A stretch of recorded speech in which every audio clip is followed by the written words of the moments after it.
Hello everyone, welcome to Prep IAS पे आप सबका स्वागत है। हमारे प्रीलिम्स 2023 के क्रैश कोर्स में आज हम जो है इकोनॉमी का 6th लेक्चर करेंगे, that is on monetary policy. और देखिए, ये बहुत ही ज़्यादा इंपॉर्टेंट चैप्टर है, ऑलमोस्ट इक्वल और even more to that of inflation, क्योंकि इससे भी 2 या 3 क्वेश्चंस आपके इनवेरिएबली आ ही जाते हैं, डायरेक्टली और इनडायरेक्टली। और कई बार क्वेश्चंस ऐसे भी आते हैं कि इन्फ्लेशन और मॉनेटरी पॉलिसी के दोनों के कॉन्सेप्ट्स को लिंक करके आते हैं, तो इसीलिए इसको पढ़ना बहुत ज़रूरी हो जाता है। एंड अगेन, अभी जैसे हम कवर करेंगे धीरे धीरे, हम जो है साथ में बहुत सारे पीवाईक्यूज भी करेंगे। And like I said last time, कुछ भी आपका फीडबैक है, 2-3 फीडबैक्स मुझे मिले हैं, right, it is very much appreciated. देखिए, जो करंट अफेयर्स वाला पोर्शन है उसके लिए हम dedicated current affairs marathon video लाएंगे। यहाँ पे देखिए, करंट अफेयर्स अगर एक साथ लाए तो बहुत ज़्यादा जो है हौच पौच हो जाएगा। ये सारी कॉन्सेप्चुअल चीज़ें हैं, स्टैटिक पोर्शन है, और इसके साथ अभी ये कवर होने के बाद जो है आपके करंट अफेयर्स के मैराथन वीडियो आएंगे, उससे पूरा का पूरा आपका करंट अफेयर्स कवर हो जाएगा। ठीक है। और जो लोग जस्ट अभी ये लेक्चर देख रहे हैं, देखिए आप लोग जो है लेक्चर 1 से देख सकते हो। ठीक है, एक डेडिकेटेड प्लेलिस्ट है, you can start from there. And further भी अभी भी कोई भी फीडबैक, कोई भी सजेशन आपका जिससे लेक्चर्स को बेटर बनाया जा सकता है, so definitely those are most welcome. Please give your feedback in comments. ठीक है। नाउ देखिए, स्टार्ट करने से पहले let's try to understand this term monetary policy. ठीक है। So monetary policy means that it means the policy adopted by the central bank of a country, हमारे case में RBI, central bank of a country. For what purpose, क्या purpose होता है इस monetary policy का? To control और you could से regulate money supply. जो मनी सप्लाई है इकोनॉमी में, उसको कंट्रोल या रेगुलेट करने के लिए। ठीक है, टू कंट्रोल और regulate money supply in the economy. ठीक है। तो पहले मॉनेटरी पॉलिसी समझना है तो हमें पहले समझना होगा कि मनी क्या है। बेसिक्स कुछ पढ़ेंगे मनी के बारे में, regarding what is money, right. उसके बाद जो है हम पढ़ेंगे कि मनी सप्लाई क्या है। उसके बाद हम पढ़ेंगे कि ये जो मनी सप्लाई को रेगुलेट कैसे किया जा सकता है, क्या क्या मॉनेटरी पॉलिसी टूल्स हैं, कम करना है तो कैसे कम कर सकते हैं, ज़्यादा करना है तो कैसे ज़्यादा किया जा सकता है मनी सप्लाई को। और उसके बाद फाइनली हम पढ़ेंगे आरबीआई के बारे में, जो ये सारे काम करता है। So this is would be going to be our lecture plan. Okay. Now पहले मनी को समझते हैं। तो money is an intermediate good. ठीक है, it is an intermediate good which is used as medium of exchange to facilitate transactions. तो देखिए, आप सब जानते होंगे, सी मनी के आने के पहले, जो मनी का इन्वेंशन होने के, मनी का कॉन्सेप्ट आने के पहले चलता था बार्टर सिस्टम। और बार्टर सिस्टम में ये होता था कि लोग जो है, अब जो भी कमोडिटीज उनको रिक्वायर्ड थी, एक दूसरे की अगर नीड्स जो है मैच कर जाती थी, there was what we call double coincidence of wants. यानी मुझे जो चाहिए वो दूसरे के पास है, और दूसरे को चाहिए वो मेरे पास है, तो हम दोनों उन चीज़ों का एक्सचेंज करते थे। This was barter system, and it was based on one important thing. So barter करने के लिए एक बहुत इंपॉर्टेंट चीज़ ये थी कि डबल कोइंसिडेंस ऑफ वांट्स होना चाहिए। यानी जो पार्टीज दो ट्रांजैक्शन कर रही हैं, उन दोनों की जो है वांट्स जो है में जो है कोइंसिडेंस होना चाहिए। यानी मुझे जो चाहिए वो सामने वाले के पास होना चाहिए, और सामने वाले को चाहिए जो वो मेरे पास होना चाहिए, तभी हम लोग जो है ट्रांजैक्शन कर सकते हैं। ठीक है। तो इसमें ये बहुत बड़ी प्रॉब्लम थी बार्टर करने की, ये ऐसे किसी को फाइंड करने की कि जिसको वो चाहिए जो हमारे पास है, और उसके पास वो है जो हमारे चाहिए। तो इससे ट्रांजैक्शन करना बहुत मुश्किल था, और इवन कॉस्टली हो जाता था, टाइम टेकिंग और कंज्यूमिंग हो जाता था। तो इसीलिए money as an intermediate good लाया गया, कि जिसका पर्पज ही ये है कि it will facilitate act as a medium of exchange. यानी मुझे गुड, कोई दूसरा गुड चाहिए तो मैं मनी के बदले उसको ले लूंगा, दूसरे को वो गुड चाहिए तो वो मनी देके वो गुड ले लेगा। ठीक है। तो ये जो डबल कोइंसिडेंस ऑफ वांट की प्रॉब्लम थी, ये रिजॉल्व कैसे की? मनी फॉर्म का एक इंटरमीडिएट गुड निकाल के, जो which act as a medium of exchange for transaction. ठीक है। इसके अलावा एक तो जो मेन फंक्शन, जो मेजर फंक्शन जिसके कारण मनी जिसके बेसिस पे जो है मनी आया, वो है मीडियम ऑफ एक्सचेंज। दूसरे इसके अलावा और क्या फंक्शंस हो सकते हैं? यूनिट ऑफ अकाउंट, कि बेसिकली जैसे आपको पता है कि जैसे यू नो जैसे क्लॉथ है, तो हम उसे काउंट करते हैं कि इतना 5 मीटर्स है। मिल्क है, तो वी विल इसकी क्वांटिटी कैसे देखेंगे हम, कि 10 लीटर्स है, राइट। और राइस है तो 10 kg है। ना देखो, ये सारी डिफरेंट उसमें है, क्वांटिटी जो है डिफरेंट उसमें है। ठीक है, अलग अलग। तो इनको ऐड करना और इनको एक साथ वो करना, राइट, रिकॉर्ड करना बहुत मुश्किल है। तो for purpose of transactions as well as for purpose of accounting, ये जो है इन सब की वैल्यू हम किस में लेते हैं, मनी के टर्म्स में, कि ये मान लो 50 रुपीज़ का हो गया, ये 60 का हो गया, 70 का हो गया, तो ये सेम चीज़ है मनी, 50 रुपीज़, 60 रुपीज़, 70, तो इन सब की वैल्यू जो है as a unit of account हम जो है इन मनी के टर्म्स में रख सकते हैं. So it acts as a unit of accounting. ठीक है. और it also acts as a store of value. तो मान लो मेरे पास 100 kgs राइस है. अब ये 100 kgs राइस की लाइफ तो लिमिटेड है, राइट. मैं इसको कितना 1 2 3 4 महीने मैक्सिमम रख सकता हूँ, हो सकता है उसके बाद खराब हो जाए. तो इसलिए इस 100 kgs राइस को मैं बेच दूंगा और उसके बदले जो है 200 300 रुपये ले लूंगा. वो 200 300 रुपये I can store for unlimited amount of time. तो एक तरीके से वेल्थ के को जो है मनी के फॉर्म में भी रखा जाता है. ठीक है. सो टू स्टोर वेल्थ, वेल्थ जो है मनी के फॉर्म में भी रखा जाता है. ठीक है. एंड सबसे बड़ी चीज ये फायदा ये है मनी का, that it is a liquid asset. ये याद रखना है, money is a liquid asset. अब यहाँ पे लिक्विड एसेट और लिक्विडिटी का मतलब समझिए. सी लिक्विड एसेट मतलब कि बेसिकली मनी को आप इजीली जो है किसी भी चीज के बदले एक्सचेंज कर सकते हो. You can easily exchange money for anything, right. और जो इनलिक्विड एसेट होते हैं उनको एक्सचेंज करना for other things, for purpose of transaction मुश्किल होता है. जैसे आपके पास रियल इस्टेट में या कहीं कहीं प्रॉपर्टी में आपने इन्वेस्ट कर रखा है. अब मनी वहां पे आपके पास वेल्थ है आपकी प्रॉपर्टी के फॉर्म में. मान लो 10 लाख 15 लाख का घर है. ठीक है. बट अगर अचानक से आपको जरूरत पड़ गई 10 लाख 15 लाख की, तो घर बेचने में आपको बहुत टाइम लगता है, राइट. और हो सकता है कि वो 10 15 लाख का ना बिके, कम का बिके, तो वैल्यू भी उसमें कम मिल सकती है. ठीक है. सो ये चीज जो है मनी के केस में नहीं होती. ठीक है. इमीडिएट हो जाता है और सेम वैल्यू मिलती है ऑलमोस्ट. ठीक है. सो इसीलिए money is a liquid asset. जबकि दूसरी चीजें ऐसी जो इजीली कन्वर्ट नहीं हो सकती for the purpose of transactions या किसी और चीज को लेने के लिए, दोज आर इलिक्विड एसेट्स. ठीक है. एंड एक और कॉन्सेप्ट आप समझिए, परचेजिंग पावर ऑफ मनी. सी हमने कहा कि 10 लीटर मिल्क जो है 60 रुपीज का है, या you could just say 60 litre milk और से 120 litre milk is of 60 rupees, let's say this. ठीक है. तो यहाँ पे जो है this is the value of milk in terms of money. But money की वैल्यू मिल्क में क्या है? ठीक है. Let's try to get it. तो 1 रुपीज में आप 2 लीटर परचेज कर सकते हो. So this is the purchasing power of money, that is value of money with respect to other commodities, कि आप इस मनी से कितनी कोई कमोडिटी अफोर्ड कर सकते हो, खरीद सकते हो. So that is purchasing power. ठीक है. ये कुछ बेसिक कॉन्सेप्ट्स हैं, ये समझना बहुत जरूरी है. अगर ये नहीं समझे, मनी का कॉन्सेप्ट नहीं समझे, तो मनी सप्लाई नहीं समझ पाओगे. मनी सप्लाई नहीं समझ पाओगे तो मॉनेटरी पॉलिसी की चीजें नहीं समझ पाओगे. ठीक है. नाउ मनी जो है वो बहुत सारे फॉर्म्स में होता है, अलग अलग फॉर्म्स में सिंस एंशिएंट टाइम्स. कुछ मनी होता है कमोडिटी मनी होता है, जैसे जो आपके गोल्ड और सिल्वर कॉइन्स पास में जाते थे. इसमें बेसिकली जो मनी है उसकी it has a intrinsic value, यानी जो कमोडिटी की वैल्यू है वही मनी की वैल्यू. गोल्ड की वैल्यू है तो जो गोल्ड की वैल्यू है वही आपके मनी की वैल्यू हो गई. ठीक है. So money has an intrinsic value, यानी मनी की खुद की वैल्यू है. ठीक है. So money has a value of itself. ठीक है. बट कुछ मनी होता है फिएट मनी, राइट. ये ऐसा होता है जिसकी कोई इंट्रिंसिक वैल्यू नहीं है. जैसे आज के डेट में आप देखते हो 100 रुपए का जो नोट है, 100 रुपीज नोट, या आप जैसे देखो 500 रुपीज के जो नोट होते थे, राइट. अब ये जो 500 रुपीज के नोट है, वो अगर हम उस कागज के पन्ने की बात करें तो उसकी खुद की कोई वैल्यू नहीं थी. उसकी वैल्यू क्यों थी? क्योंकि उसके पीछे गवर्नमेंट की बैकिंग थी. गवर्नमेंट ने उसको एक लीगल टेंडर बना रखा था. डीमोनेटाइजेशन के बाद जैसे ही हटाया, तो 500 रुपीज का जो वो नोट का पेज है, पन्ना जो भी आपका है, इट बिकेम वर्थलेस, राइट. सो कोई इंट्रेंसिक वैल्यू नहीं. अगर इसकी जगह गोल्ड होता, गवर्नमेंट दे बैकिंग नहीं दे, गोल्ड की वैल्यू अपनी खुद की वैल्यू है. ठीक है. So this is the meaning of intrinsic value.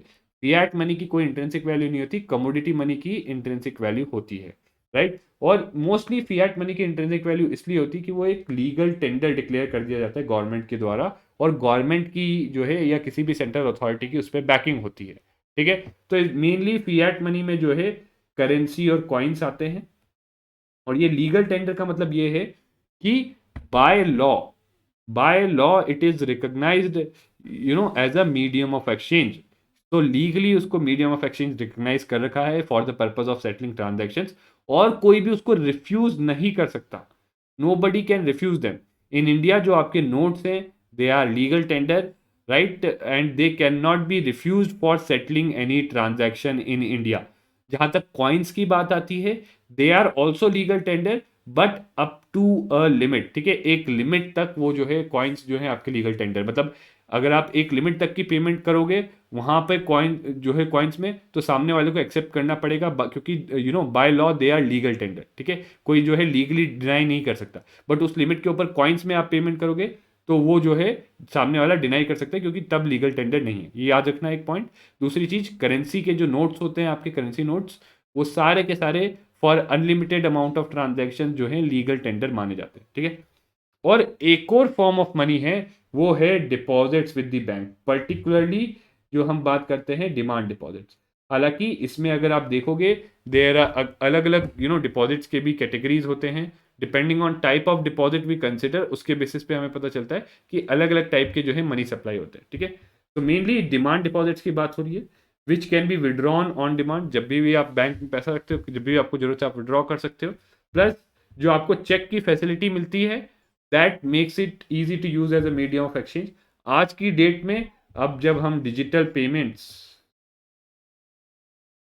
जैसे यूपीआई की बात करते हैं, तो digital payment options and avenues has further facilitated this deposits of banks as medium of exchange. आज के डेट में आप देखोगे कैश जो है आप कम हो रहा है यूज इकोनॉमी में, more digital payments are being use, ठीक है। सो ये चीज हम डिजिटल पेमेंट्स आगे जब बैंकिंग पढ़ेंगे तो वहां पे डिटेल में पढ़ेंगे, यूपीआई वगैरह ये सब, ठीक है। So let's move on. So ये तो हो गया फॉर्म्स ऑफ मनी, ठीक है। नाउ लेट्स सी की डिमांड ऑफ मनी, कि कहाँ से जो है मनी की आपकी डिमांड आती है, कौन डिमांड करता है मनी की, क्या रिक्वायरमेंट है इकोनॉमी में। You can think of it as what is the requirement of money in economy, ठीक है, कि लोगों को पैसे की जरूरत, मनी की जो है, मनी एज ए कमोडिटी यहाँ पे जो है क्यों जरूरत होती है। तो सी डिमांड फॉर मनी मेनली क्यों होता है, दो चीजों के लिए, ट्रांजैक्शंस करने के लिए और दूसरा की स्पेकुलेशन करने के लिए, राइट। स्पेकुलेशन मतलब वो लोग अज्यूम करते हैं कि किसी चीज़ों के प्राइस घट रहे हैं, बढ़ रहे हैं, तो वो हो सकता है कि उसको जो अपनी जो चीज़ उन्होंने खरीद रखी है, मान लो कोई चीज़ उनके पास है, उनको दिख रहा है इसके दाम कम हो रहे हैं, तो उसको बेच के अपने पास मनी रखना प्रेफर करेंगे। बट मान लो कल को ऐसा उनको लगता है कि कोई गोल्ड है, say let's take example of gold, अब लोगों को ऐसा लगता है गोल्ड के प्राइसेस नीचे जा रहे हैं, तो गोल्ड बेच के मनी के फॉर्म में अपने पास रखेंगे, this is known as speculation. अगर वो सोच रहे हैं कि फ्यूचर में प्राइसेस नीचे जाएंगे, अगर वो सोचते हैं फ्यूचर में प्राइसेस बढ़ेंगे, तो वो और मनी डिमांड करके जो है गोल्ड खरीदेंगे, they will demand more money to purchase gold, ठीक है। और ट्रांजैक्शंस ऑब्वियसली सेटलिंग ट्रांजैक्शंस के लिए as a medium of exchange, और ये डिपेंड करता है value value and quantum of transactions, ठीक है। तो कितना मनी रिक्वायर्ड है, कितने मनी की डिमांड है इकोनॉमी में, this depends on your transactions, particularly value. तो वैल्यू हमारे किस चीज पे डिपेंड करेगा कि कितना अमाउंट ऑफ ट्रांजैक्शंस हो रहा है, the price level, general price level. Quantum मतलब कितने goods and services, that is real GDP, ठीक है। तो टोटल मान लो आपके इकोनॉमी में 10 यूनिट्स का कोई एक्स गुड है और उसका प्राइस 10 रुपीज है, तो लोगों को ये चाहिए, तो 100 रुपीज चाहिए, ठीक है। 1 यूनिट का प्राइस 10 रुपीज है, 10 यूनिट्स है, तो लोगों को 100 रुपीज चाहिए होंगे, they would require 100 rupees to basically purchase these goods and satisfy their demand, right. जो तो मनी की डिमांड कितनी, 100 रुपीज की होगी। बट मान लो if this price level increases, तो ये 11 रुपए का हो गया, तो कितना, 110 रुपए, तो 10 रुपए एक्स्ट्रा चाहिए। या फिर मान लो क्वांटम ऑफ ट्रांजैक्शंस जो है, या 10 की जगह अब जो है मान लो पॉपुलेशन बढ़ गई या एक और एडिशनल पर्सन आ गया, तो 10 यूनिट की जगह 11 यूनिट मांगने लग गए, ठीक है, और ये 10 ही रहा, तो भी 110, तो 10 यूनिट बढ़ गए, ठीक है। आई hope this is clear.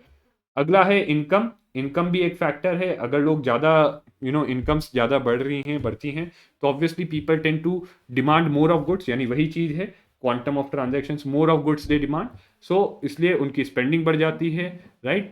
And saving और इन्वेस्टमेंट पर्पज, इन सब के लिए उनकी मनी की डिमांड बढ़ जाती है, ठीक है। And interest rate, so now यहाँ पे देखो व्हाट आई टोल्ड यू, इससे पहले मैंने आपको बताया था कि मनी क्या है, एक इंटरमीडिएट गुड। और देखो ये मनी जो इंटरमीडिएट गुड है, तो जैसे हम डिमांड सप्लाई में देखते हैं ना कि कोई गुड है तो उसका कुछ प्राइस भी होगा, तो मनी का प्राइस क्या है, मनी जो अगर आप अपने पास कैश में रखते हो तो आपको उस पर कोई इंटरेस्ट नहीं मिलता, बट अगर आप बैंक में डिपॉजिट रखते हो तो उस पर इंटरेस्ट मिलता है, राइट। सो मनी अपने पास रखने का एक कॉस्ट है, right, in form of opportunity cost, वो ये है कि जो इंटरेस्ट आप फोरगो कर, तो you can think of it as कि मनी होल्ड करने का कॉस्ट क्या होता है, interest rate, right. So interest rate is the cost of the money as an intermediate good, right. तो अगर मनी एक इंटरमीडिएट गुड हम कंसिडर कर रहे हैं, तो मनी इज एन, ये एनालॉजी ध्यान में रखना, इससे काफी चीजें आसान हो जाएगी, ठीक है। एज एन इंटरमीडिएट गुड, तो इसका कॉस्ट क्या होगा, द इंटरेस्ट फोरगोन। तो देखो आपके पास 100 रुपए हैं, you have, let's take an example, you have 100 rupees, right. अब आपके पास दो ऑप्शन है, आप या तो 100 रुपीज अपने पास जो है कैश के फॉर्म में रखो जिसपे there is you don't get any interest, या तो फिर आप 100 रुपीज जो है अपने सेविंग बैंक में जो है सेविंग में डिपॉजिट कर दो, ठीक है, जहां आपको 4% के अराउंड का इंटरेस्ट मिलता है, ठीक है। तो क्या होगा, 100 रुपए पे 4% का इंटरेस्ट, तो कुछ इंटरेस्ट, तो अगर आप कैश फॉर्म में होल्ड करते हो तो आप इतना इंटरेस्ट जो है पे एक तरीके से आप लूज आउट कर रहे हो, तो एक तरीके से आप उसका प्राइस भरो, ठीक है। तो in this sense we could say that basically interest is the price of money, you could say interest is the price of money या cost of money, okay. So interest is the price of money, ज़्यादा better way होगा तो से interest is the, यहाँ पे ये चीज़ analogy याद रखना, interest is the price of money. और एक और चीज़ मैं यहाँ बताना चाहता हूँ, यहाँ पे जब इंटरेस्ट की बात करते हैं तो हम जनरली ही एक ही टर्म ले रहे हैं, क्योंकि ये देखो ये होता है इकोनॉमी में, सारे इंटरेस्ट रेट्स जो होते हैं लिंक्ड होते हैं, और एक इंटरेस्ट रेट बढ़ा है मतलब सारे बढ़ेंगे। एंड मोस्टली ये सारे इंटरेस्ट रेट इकोनॉमी में किससे लिंक्ड होते हैं, जो रेपो रेट आगे जाके हम पढ़ेंगे पॉलिसी रेट से लिंक्ड होते हैं, right. So remember this, all the interest rates in economy are linked, right, and they move generally in same direction, और all these interest rates are link to the policy rate जो हम आगे पढ़ेंगे, ठीक है। तो that's why when interest is low, तो अब यहाँ पे सिंपल डिमांड सप्लाई, डिमांड वाला लगा लो कर, right, price law of demand लगा लो, जब इंटरेस्ट रेट लो है तो पीपल जो है मनी होल्ड करेंगे, जब इतना फायदा नहीं है उनको बैंक डिपॉजिट रखने पे, ठीक है। सो लॉजिक, लॉ ऑफ डिमांड नहीं भी लगाओ तो सिंपल लॉजिक से समझो, अगर इंटरेस्ट रेट बहुत ज़्यादा है तो लोग जो है उसको डिपॉजिट में रखें क्योंकि उनको फायदा होगा ज़्यादा, बट बहुत कम है इंटरेस्ट रेट तो वो सोचेंगे अपने पास ही रख लेते, कोई इतना फायदा नहीं है डिपॉजिट में रखने का, ठीक है। So at less interest rate, that is at lower cost, demand is more, at higher interest rate, higher cost, demand is less, ठीक है। अपने पास नहीं रखेंगे वो, फिर इतना पैसा डिमांड नहीं करेंगे, और वो ज़्यादा ज़्यादा पैसा डिपॉजिट में रख के जहाँ पे उनको ज़्यादा इंटरेस्ट मिलेगा वो रख जो है प्रेफर करेंगे, ठीक है। Now next is supply of money. तो ये तो हो गया कि भाई लोग कौन डिमांड कर रहे हैं, क्यों कर रहे हैं, कैसे करें। अब सप्लाई कहाँ से आती है, क्या होती है सप्लाई, और सप्लाई को मेजर कैसे करेंगे, राइट। सो मॉडर्न इकोनॉमी में मनी की सप्लाई अगर बोले तो दो फॉर्म्स में देख सकते हैं, कैश प्लस बैंक डिपॉजिट, ठीक है। सो दो चीजें, कैश में आपका जो हो गया करेंसी एंड कॉइन्स, और बैंक डिपॉजिट्स में यहाँ पे देखो अलग अलग टाइप के डिपॉजिट्स हैं, depending on type of deposit you consider we have different monetary aggregates, या we have different levels of money supply, ठीक है। किस टाइप का बैंक डिपॉजिट आप कंसिडर करते हो उसके बेसिस पे हमारे पास डिफरेंट मनी सप्लाई हैं, ठीक है, different measures of money supply हैं, और different quantity of money supply हो जाएगा, ठीक है। सो इसमें सबसे पहला जो है, तो ये चीज याद रखना, मॉडर्न इकोनॉमी में मनी सप्लाई जनरली अगर पूछा जाए आपसे in general money supply, so it is considered to be cash plus bank deposit, ठीक है। और सबसे पहला मेजर M1 जिसको हम बोलते हैं नैरो मनी, तो उसमें simply currency and demand deposits है, ठीक है। नाउ सी यहाँ पे अगर एक्चुअल आरबीआई के जाओगे तो बहुत टेक्निकल है, बट डोंट वरी, इतना डिटेल में क्वेश्चन देखोगे तो नहीं है, हमारे लिए ये जो चीज़ है ये NCERT से ली हुई है, तो दिस विल सफाइस, ठीक है, हमारे लिए सफाइस करेगी। बाकी अगर आपको आगे जाके और डिटेल देखना है तो ये आप देख सकते हो, रट सकते हो, बट इसका इतना फायदा नहीं, फॉर योर सेक मैंने दे रखा है, ठीक है। बट जो मेन चीज़ है इन हर एक मॉनेटरी एग्रीगेट में यहाँ पे जो दे रखा है, यहाँ पे जो NCERT के थ्रू जो ये लिया है वो जरूर याद रखना, ठीक है। M2 is M1 plus savings deposit with post office banks, ठीक है। तो सबसे पहले तो हम करेंसी और डिमांड डिपॉजिट क्या होते हैं, सेविंग डिपॉजिट हो गया, करंट डिपॉजिट हो गया, जिसको जब भी आपकी डिमांड हो ऑन डिमांड आप एक्सेस कर सकते हो, ठीक है, you can access it on demand, ठीक है। तो ये हो गया M1 which is narrow money. अब M2 है which is narrow money plus और डिपॉजिट किस टाइप के इसमें फर्दर ऐड कर दी हमने, जो ऐसे सेविंग्स डिपॉजिट थे जो पोस्ट ऑफिस सेविंग्स बैंक के पास रखे हुए हैं उनको ऐड कर दिया। ये ऊपर वाले नॉर्मल बैंक्स के पास थे, ये पोस्ट ऑफिस सेविंग्स बैंक के पास, ठीक है। M3 क्या है? M3 is M1 plus net time deposit. So यहाँ पे डिमांड डिपॉजिट्स थे, राइट, जैसे करंट और सेविंग। यहाँ पे time deposit mainly fixed deposits जो होते हैं, FDs जो होती हैं, उनको भी हमने इसमें इंक्लूड कर लिया। तो ये ब्रॉड मनी इसको बोला जाता है, right, and it is the broad money, ठीक है। तो ये M1 प्लस जो है आपका नेट टाइम डिपॉजिट्स, ठीक है।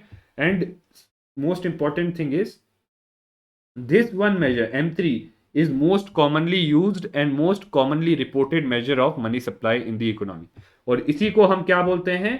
एग्रीगेट मॉनेटरी रिसोर्स, ठीक है, याद रखना, ओके। एंड फिर आ जाता है M4, M3 plus total deposits with post office savings organisation, ठीक है। सो पोस्ट ऑफिस के यहाँ पे सेविंग्स ही किए थे, बट अब यहाँ पे टोटल डिपॉजिट्स कर दिए, ठीक है, एक्सक्लूडिंग नेशनल सेविंग सर्टिफिकेट, ठीक है। तो टोटल में फिर यहाँ पे सेविंग्स के साथ साथ फिक्स्ड डिपॉजिट आ गए, बट फिक्स्ड में भी ये वाले डिपॉजिट्स एक्सक्लूड कर दिए, ठीक है।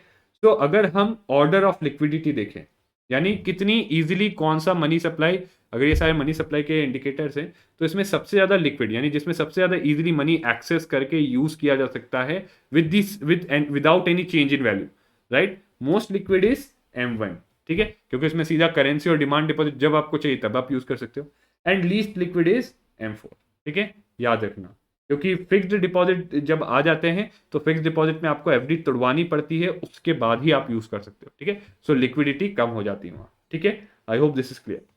Now let's do this question, तो प्लीज अटेम्प्ट इट योरसेल्फ। मैंने सब कुछ बताया है, प्लीज अटेम्प्ट। और देखो, आप अटेम्प्ट करिए, मैंने इन्फ्लेशन वाले चैप्टर में बोला था, आप जो है क्वेश्चंस को अच्छे से अटेम्प्ट करिए। ट्रस्ट में, अगर अच्छे से करोगे तो बहुत ईजी होगी चीज़ें, ठीक है। तो please attempt it. And again, सब कुछ मैंने बता दिया है, ठीक है, यहाँ पे। तो बहुत ही इजी क्वेश्चन है अगर आपने कॉन्सेप्ट समझा। और ये क्वेश्चन जब आया था, कई स्टूडेंट्स मेरे भी कंफ्यूज हुए थे। मैंने कहा कि अगर सिंपल कॉन्सेप्ट पे फोकस करते तो बहुत स्ट्रेट फॉरवर्डली आंसर आ जाता, ठीक है। तो this is it, please attempt it. और जो आंसर है वो कमेंट्स में बताइए, और सिर्फ ABCD मत लिखना, आंसर जो कमेंट्स बताते हैं उसका रीजन भी देना, ठीक है। नाउ ये वाले इंडिकेटर्स अगर आपको डिटेल में पढ़ने हैं तो आप यहाँ से देख सकते हो। हालांकि एग्जाम पॉइंट ऑफ व्यू से अगर आप देखो, क्वेश्चन अगर हम देखें तो ये इतने इंपॉर्टेंट नहीं है। Now next is creation of money supply, कि मनी सप्लाई क्रिएट कैसे होता है। तो ये जो है, ये तो चलो मनी सप्लाई को मेजर कैसे करते हैं और मनी सप्लाई क्या है और मनी सप्लाई में क्या क्या चीजें आती हैं, ये पढ़ा हमने। But actually money supply, money economy में क्रिएट कैसे होता है और मनी सप्लाई कैसे क्रिएट होती है। तो बेसिकली दो जगहों से, दो सोर्सेस हैं क्रिएशन का। पहला है आपका सेंट्रल बैंक और दूसरा है आपके कमर्शियल बैंक। सेंट्रल बैंक कैसे करता है? Bye issuing currency, right, currency issue करता है जो पब्लिक या कमर्शियल बैंक्स होल्ड करते हैं, ठीक है। एंड यू नो, ये जो करेंसी इशू करता है, it is part of something known as high powered money, reserve money और मॉनेटरी बेस, ठीक है। ये इसको क्यों ऐसा high powered money, reserve money या मॉनेटरी बेस बोलते हैं? बिकॉज इसी मनी को यूज करके, ये जो see currency is not total of the high powered money, ठीक है, it is a part of high powered money, reserve money और मॉनेटरी बेस, ठीक है। और इसी को यूज करके ये जो है, ये बैंक्स हैं, ये हाई पावर्ड मनी जो है जब RBI इशू करता है, इसी को यूज करके ये लोग क्या करते हैं, फर्दर लेंडिंग, इनको डिपॉजिट के फॉर्म में ये मिलता है और ये फर्दर लेंडिंग करते हैं और उस लेंडिंग से फर्दर मनी क्रिएट होता है। तो ये जो मनी जो है in form of currency issue करता है RBI, this acts as a base for credit creation, ठीक है। जो कमर्शियल बैंक्स जो क्रेडिट लेंडिंग करते हैं उसके लिए ये बेस होता है और उनकी लेंडिंग से फर्दर मनी क्रिएट होता है, ठीक है। So this is there. And currency issued is one of the parts of high powered money. इसके अलावा और भी चीजें होती हैं और इसमें वो सारी चीजें आती है जो which is a liability of RBI। जो भी चीज लायबिलिटी है RBI की, वो आपका हाई पावर्ड मनी में आता है, ठीक है। अभी आगे डिस्कस करेंगे इस कॉन्सेप्ट को, बट जनरल कॉन्सेप्ट यही है कि जो भी चीज लायबिलिटी है RBI की, जो RBI को रिपे करना है, ठीक है। जैसे ये नोट्स या करेंसी होता है, करेंसी लायबिलिटी क्यों है? क्योंकि उस नोट पे अगर आप देखोगे RBI गवर्नर का साइन है कि वो जो है बेयरर को इतनी परचेजिंग पावर जो है वो प्रॉमिस करते हैं, ठीक है। आई प्रॉमिस टू पे द बेयरर लिखा होता है नोट्स पे। फिर कमर्शियल बैंक जो है इस हाई पावर्ड मनी के बेसिस पे क्या करते हैं, they create money by there lending activity. मतलब उनके पास पैसा आया, डिपॉजिट लोगों से आता है, डिपॉजिट्स वगैरह, राइट। उस डिपॉजिट को जो है वो फर्दर लेंडिंग क्रेडिट देते हैं, ठीक है। सो पीपल क्या करते हैं, जो करेंसी उनके पास नोट्स वगैरह हैं वो बैंक्स में डिपॉजिट करते हैं, और बैंक्स ये जो चीज़ें डिपॉजिट्स उन्हें मिले हैं उसका एक पोर्शन वो रखेंगे एज रिजर्व, और बचा हुआ जो है लेंड कर देंगे। और ये जो बचा हुआ लेंड करते हैं ये क्या करता है, ये इट फॉर्म्स, ये जो बची हुई लेंड करते हैं it forms new money supply, ये नया मनी सप्लाई बन जाता है। ये फिर से this goes in the economy, right, और लोगों के पास आता है, और लोग इसको फिर से जो है क्या करते हैं, पीपल फिर से जो है लोग इसको डिपॉजिट कर देते हैं, ठीक है। तो क्या हुआ देखो, लोगों के पास जो भी पैसा वैसा है वो डिपॉजिट करते हैं बैंक से, बैंक उसमें से एक पोर्शन रखता है, बचा हुआ पोर्शन क्या कर देता है, लेंड कर देता है। वो जो पोर्शन उन्होंने लेंड किया वो न्यू मनी सप्लाई का पार्ट होता है। क्यों? क्योंकि जिन लेंड किया जिनको भी उन्होंने वो मनी फिर से जो है क्या किया होगा, कमर्शियल बैंकिंग सिस्टम में डिपॉजिट, राइट, डिपॉजिट किया होगा, और फिर से वो डिपॉजिट करने के बाद फिर से जो है उसमें से एक पोर्शन रिजर्व की तरह रखा जाता है, बाकी जो है लेंडिंग की जाती है। तो ऐसे साइकिल चलती रहती है, और एक लेवल पे जब रिजर्व सारा जो है आपका इनिशियल हाई पावर्ड जो है डिपॉजिट आता है उसके बराबर हो जाता है, तो तब जो है फर्दर मनी सप्लाई इंक्रीज नहीं हो सकती। तो बेसिकली ये जो रिजर्व रिक्वायरमेंट है बैंक्स पे, ये आरबीआई पुट इन करता है, और ये इसलिए पुट इन करता है कि वो अनलिमिटेड मनी सप्लाई ना क्रिएट कर पाए, ठीक है। Now high powered money, reserve money और मॉनेटरी बेस, ठीक है। सो ये आरबीआई कंट्रोल करता है to influence the money supply as well as inflation, ठीक है। See inflation is too much money, यानी बहुत ज्यादा supply of money chasing too few goods. तो इन्फ्लेशन को कंट्रोल करना है तो हमें क्या करना होगा, मनी सप्लाई को कम। तो to control inflation we need to reduce money supply, ये याद रखना, क्योंकि इन्फ्लेशन क्या है, too much money chasing too few goods. तो कंट्रोल कैसे करें, या तो गुड का प्रोडक्शन बढ़ा दो जो शॉर्ट टर्म में पॉसिबल नहीं होता, या तो फिर मनी की सप्लाई कम कर दो, ठीक है। और मनी की सप्लाई कम करने के लिए क्या है, रिजर्व मनी, ये जो है high powered money monetary base, या तो इसको कम कर सकते हो। इसको कम करने के क्या तरीके हैं, लेट्स सी। तो सी ये जो आपका रिजर्व मनी है it includes currency in circulation, जो नोट्स कॉइन्स वगैरह हो गए, deposits held by commercial bank, तो कमर्शियल बैंक ने जो डिपॉजिट्स आरबीआई के पास रखे हुए हैं, and other deposits held by the government with RBI, दूसरे भी जो डिपॉजिट्स हैं गवर्नमेंट के आरबीआई के पास, ये सारा हाई पावर्ड मनी है। इसी के बेसिस पे जो है फर्दर मनी सप्लाई इकोनॉमी में क्रिएट होता है, ये सारा। और क्या है, all this is liability of RBI, ठीक है। तो ये सब जो है लायबिलिटी ऑफ आरबीआई।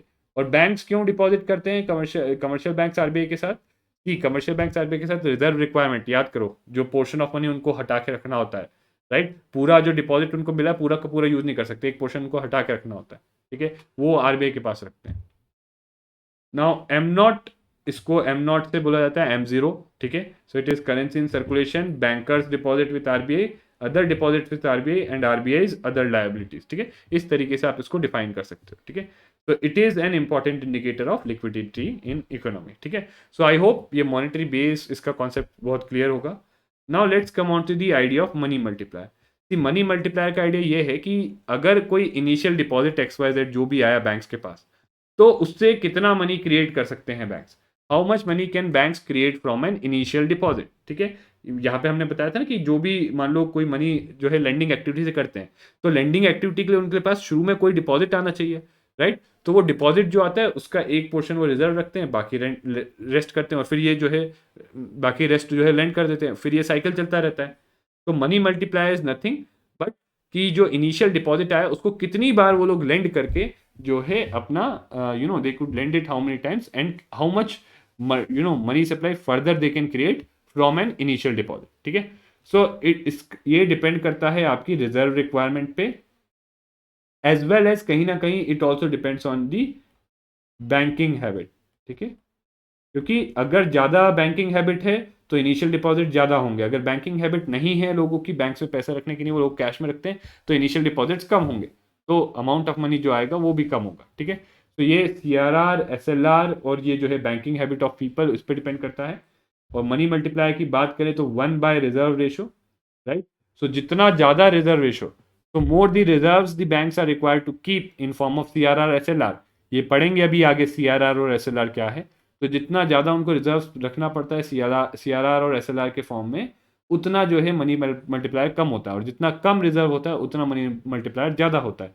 यानी अगर मैं पूछूं आरबीआई को, अगर सो ये आप प्लीज बताना, आरबीआई को अगर मनी सप्लाई इंक्रीज करना है तो वो रिजर्व रेशो इंक्रीज करेगा या डिक्रीज करेगा? देन व्हाट विल, तो ये क्वेश्चन का आंसर दीजिए, will it increase reserve ratio और और will it decrease reserve ratio? ठीक है, तो अगर आरबीआई को इकोनॉमी में मनी सप्लाई इंक्रीज करना होगा तो क्या वो रिजर्व रेशो इंक्रीज करेगा या डिक्रीज करेगा?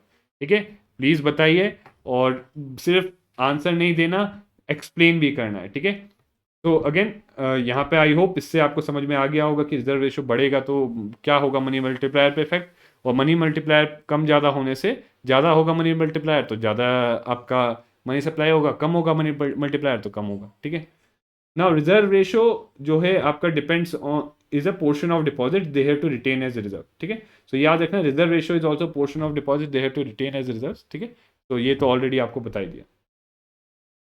तो now question, money multiplier in economy increases with which one of the following? ठीक है, किस चीज़ के साथ मनी मल्टीप्लायर इंक्रीज हो जाता है? तो प्लीज़ बताइए। ओके, अगेन आंसर बताइए और एक्सप्लेन करिए। एंड देखिए ये क्वेश्चन थोड़ा सा आपके लिए कंफ्यूजिंग होगा, बट यहाँ पे एक और एडवाइस है मेरी, या हिंट मान लो, यूज एलिमिनेशन। ठीक है, कई बार यूपीएससी में ऐसे क्वेश्चन आते हैं जहाँ पे आपको जो है डायरेक्टली नहीं समझ में आएगा, तो वहाँ पे आपको जो है एलिमिनेशन यूज करना पड़ेगा। ओके, तो लेट्स मूव ऑन अहेड। अब आ जाते हैं अपनी मेन चीज पे कि चलो ठीक है, हमें समझ में आ गया व्हाट इज मनी सप्लाई, कैसे मनी की डिमांड होती है, right? Now we know all this things. अब ये जो मनी सप्लाई है इसको कंट्रोल कैसे किया जा सकता है, इसको कम या ज़्यादा कैसे किया जा सकता है? हाउ कैन वी इंक्रीज और डिक्रीज द मनी सप्लाई? तो इसके लिए कुछ टूल्स हैं जो बेसिकली आरबीआई जो सेंट्रल बैंक है वो यूज करता है। There is one set of tools which are known as quantitative tools, जो बेसिकली इंपैक्ट करते हैं क्वांटिटी ऑफ मनी सप्लाई पे। ठीक है, क्वांटिटी ऑफ मनी सप्लाई पे, जबकि क्वालिटेटिव टूल्स कुछ ऐसे टूल्स हैं जो इम्पैक्ट करते हैं कि वेयर दैट मनी जो है इकोनॉमी में मनी जो जा रहा है वो कहाँ पे जा रहा है, where that money is being used, whether it is used by for productive purposes, for transactions, या फिर वो सिर्फ स्पेकुलेशन वगैरह इन सब चीज़ों के लिए यूज हो रहा है। ठीक है, बिकॉज स्पेकुलेशन के लिए अगर मनी यूज हो रहा है then that is not desirable, क्योंकि उससे बहुत सारे नेगेटिव इफेक्ट्स होते हैं इकोनॉमी पे। ठीक है, so one by one let's see all these tools. तो इसमें रिजर्व रेशो आते हैं हमारे सीआरआर और एसएलआर, फिर repo rate, reverse repo rate, फिर एमएसएफ और bank rate, SDF. Very important, क्यों? क्योंकि ये recently introduced monetary policy tool है। It is recently introduced monetary policy tool. ठीक है, फिर liquidity adjustment facility. So basically एक पूरा इट इज ये सेट ऑफ रेट्स है इसमें, जिसपे जो है शॉर्ट टर्म जो है लिक्विडिटी मैनेज करने के लिए बोरोइंग या फिर लेंडिंग कर सकते हैं बैंक्स फ्रॉम आरबीआई एट इसमें बहुत सारे रेट्स हैं, रेपो रेट है आपका, जो है रिवर्स रेपो रेट है, एमएसएफ है और एसडीएफ है। अभी इस लिक्विडिटी एडजस्टमेंट फैसिलिटी में एसडीएफ जो है now it is the floor rate, तो ये आगे हम पढ़ेंगे। OMO, open market operations, and MSS, ठीक है, मार्केट स्टेबलाइजेशन स्कीम। ठीक है, तो ये सारे हैं, तो इसमें से मेन जो है हम वो अभी देखते हैं। तो सबसे पहले let's understand what is OMO, open market operations. See OMO या open market operations, these are firstly conducted by RBI. तो आरबीआई कंडक्ट करता है इनको, एंड इसमें क्या होता है, there is buying and selling of securities. ठीक है, जो और कौन सी, गवर्नमेंट सिक्योरिटीज, गवर्नमेंट के जो बॉन्ड्स वगैरह हैं वो जो है इसमें बाय या सेल किए जाते हैं। देखिए यहाँ पे जो गवर्नमेंट के बॉन्ड्स और इसमें क्या रिलेशन होता है वो हम पढ़ेंगे फाइनेंशियल सेक्टर में। ठीक है, हम जो है जब है गवर्नमेंट सिक्योरिटीज मार्केट पढ़ेंगे वहाँ पे बहुत डिटेल में उसको पढ़ेंगे। यहाँ पे बेसिक हम मॉनेटरी पॉलिसी के कॉन्टेक्स्ट में चीज़ें पढ़ रहे हैं। ठीक है, तो ये बहुत इंपॉर्टेंट रिलेशन है। तो जब आरबीआई को मनी सप्लाई इंक्रीज करना होता है तो आरबीआई क्या करता है, आरबीआई जो है गवर्नमेंट सिक्योरिटीज बाई कर लेता है बैंक से, और बैंक्स को जो है कमर्शियल बैंक्स को क्या दे देता है, पैसा दे देता है. So it gives money to commercial banks and buys government security from the banks. ठीक है. सो इससे क्या होता है, तो जब आरबीआई जो है ओएमओ कंडक्ट करके गवर्नमेंट सिक्योरिटीज बाय करता है तो इट इंक्रीजेस मनी सप्लाई. और जब आरबीआई जो है गवर्नमेंट सिक्योरिटीज सेल करता है, राइट, और बैंक्स उसे पैसा देके खरीदते, तो पैसा किसके पास, आरबीआई के पास चले गया. So it goes out of the economy. ठीक है. सो मनी सप्लाई जो है डिक्रीज हो जाता है, क्योंकि जो पैसा आरबीआई के पास है वो इकोनॉमी में नहीं यूज होता. ठीक है.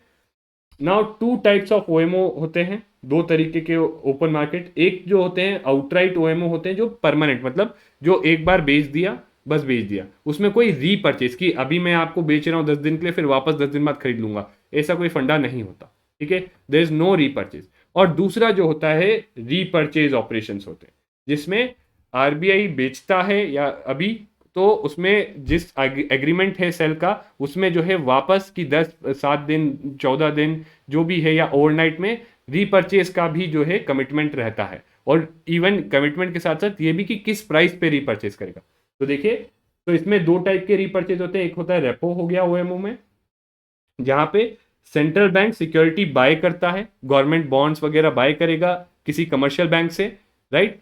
और एंड जो एग्रीमेंट है, अभी हम आगे जब सीआरआर और एसएलआर पढ़ेंगे तब हमें समझ में आएगा कि बैंक्स जो है गवर्नमेंट सिक्योरिटीज क्यों खरीदते हैं, वो तब समझ में आएगा. ठीक है. बट अभी इतना समझिए, रेपो में सेंट्रल बैंक या आरबीआई जो है सिक्योरिटी बाय करता है फ्रॉम हुम, from commercial banks and other you जो भी मार्केट पार्टिसिपेंट्स हैं.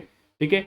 और एग्रीमेंट में ये भी होता है कि आगे जाके 7 दिन बाद या 14 दिन बाद जो है एट अ डेट जो है एक स्पेसिफिक प्राइस पे फिर से जो है ये सिक्योरिटी खरीदी, वो वापस उसी को बेच देगा एट अ स्पेसिफिक प्राइस. ठीक है. So this is repo. तो बेसिकली रेपो से क्या हुआ, रेपो से जो है शॉर्ट टर्म, जिसे शॉर्ट टर्म जो है 7 दिन 14 दिन के लिए क्या किया आरबीआई ने, लेंडिंग की, शॉर्ट टर्म के लिए जो है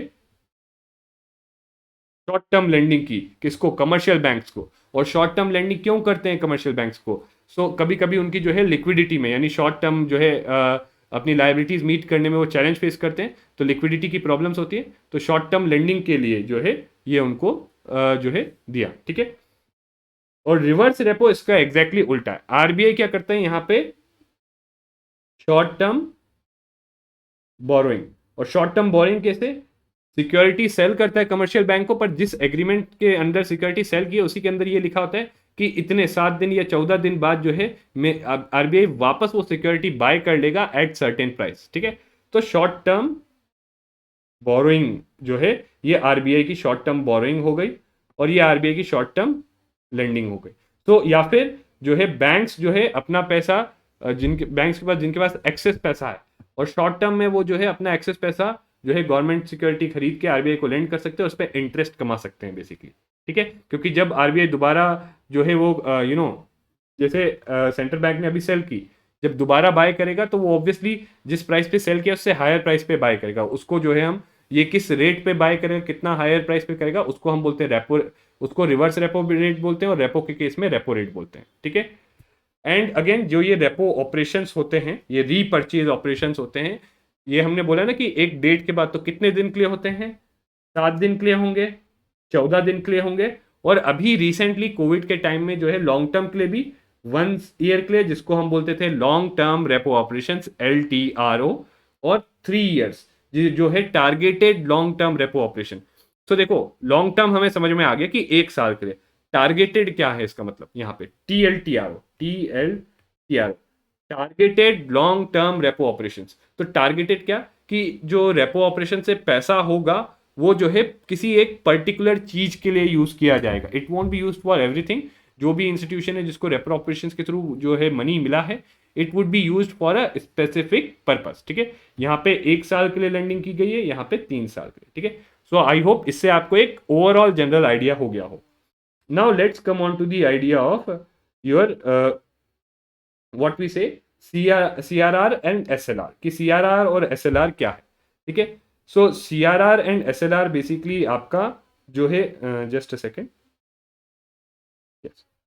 तो जो CRR और SLR, these are your CRR and SLR, ये दोनों क्या हैं, आपके रिजर्व रेशोज हैं। और बेसिकली क्या, जो हमने याद है आपको, जो हमने बोला कि उनको जो टोटल पैसा जो डिपॉजिट्स मिलते हैं, राइट, उसका एक पोर्शन जो है उनको they have to keep as reserve.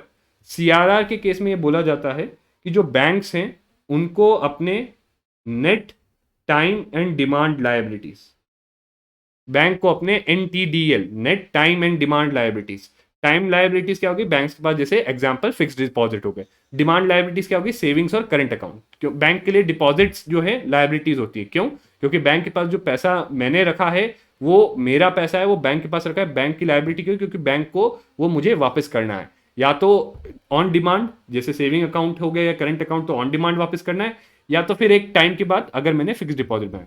तो जो भी टोटल डिपॉजिट्स हैं उसका जो है अंडर सीआरआर जो है नेट टाइम एंड, इसको हम बोलते हैं net time and deposit liabilities.